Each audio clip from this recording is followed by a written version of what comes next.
You ever walk into a room and feel the air shift? Not because someone is loud or dramatic or trying too hard, but because someone has that quiet magnetic aura that forces your brain to pay attention. And here's the shocking part. Psychology research shows that people decide your aura within the first 7 seconds of seeing you. 7.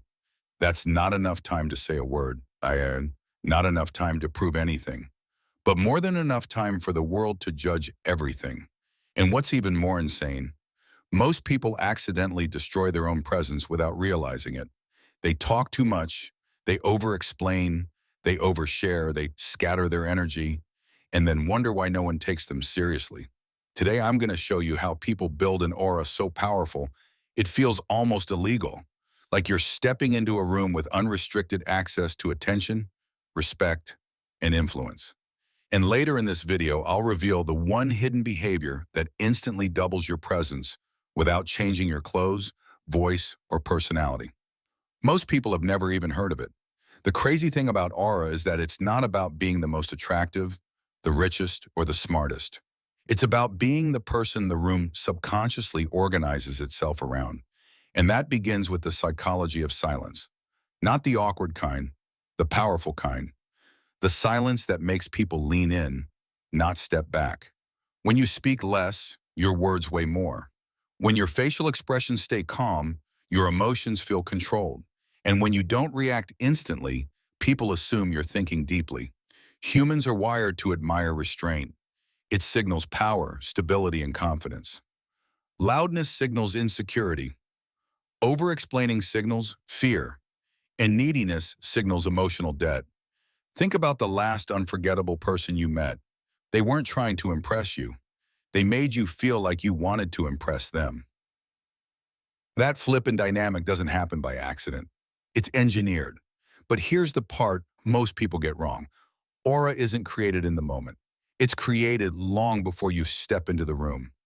Your posture, your pace, your breathing, these things broadcast your internal world without your permission. If your mind is chaotic, your presence will be chaotic. If your thoughts are frantic, your energy will be frantic. And if you don't control your inner world, the external world will never take you seriously. This is why monks, military leaders, CEOs, and world-class performers all practice the same hidden technique, regulating their baseline. When your baseline is calm, everything you do appears intentional. And when everything you do appears intentional, you look like a person who knows where they're going. That alone is enough to change how people react to you. Now let's talk about something people rarely discuss. Movement. The most magnetic people are never jittery. They move like they have time, even if they don't. They walk slower, turn slower, and shift their attention slower. It's not laziness, it's dominance. In nature, fast movements belong to prey. Slow movements belong to predators. When you move with control, your aura screams, "I am not in danger, I am the danger." And the brain reacts instantly. People become more respectful, more careful, and more attentive around you without knowing why. But here comes the twist, the part that separates average people from those with a truly unforgettable aura. You need contrast. If you're calm all the time, you become predictable, too stable, too flat. A magnetic aura requires a spark, something unexpected. Maybe it's humor delivered with perfect timing. Maybe it's a surprising insight. Maybe it's a single moment of intensity after minutes of calm. Think of it like lightning in a clear sky. That flash is what makes people remember you.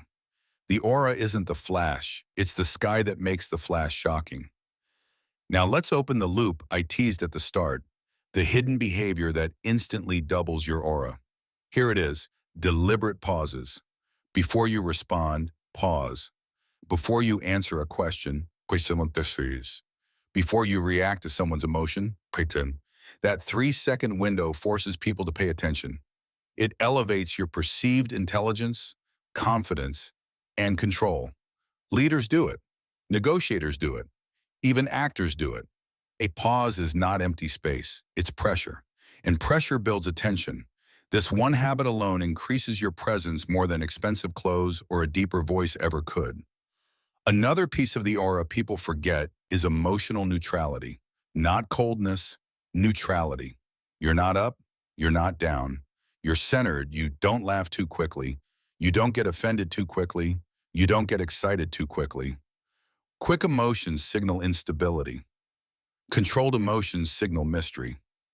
People fear what they don't understand, but they're drawn to what they want to understand. Aura lives in that tension. By now, you might be thinking, okay, so do I have to act fake just to have a strong aura? No, aura isn't a performance. It's clarity. When you know who you are, you don't rush. When you're not trying to prove anything, you don't chase. When you understand your value, you don't broadcast it. And when you stop needing attention, attention shows up anyway. So here's the real question. Can anyone build this kind of aura? Absolutely, but most won't, because it requires discipline, it requires awareness, and it requires the courage to be the one who stands still in a world addicted to noise. And now, the genius CTA. Here's something I really want to know. Do you think aura is natural or something people create on purpose? Drop your answer below. This debate always exposes how people really see themselves. And if you want more videos revealing the hidden psychological strategies society uses against you, subscribe.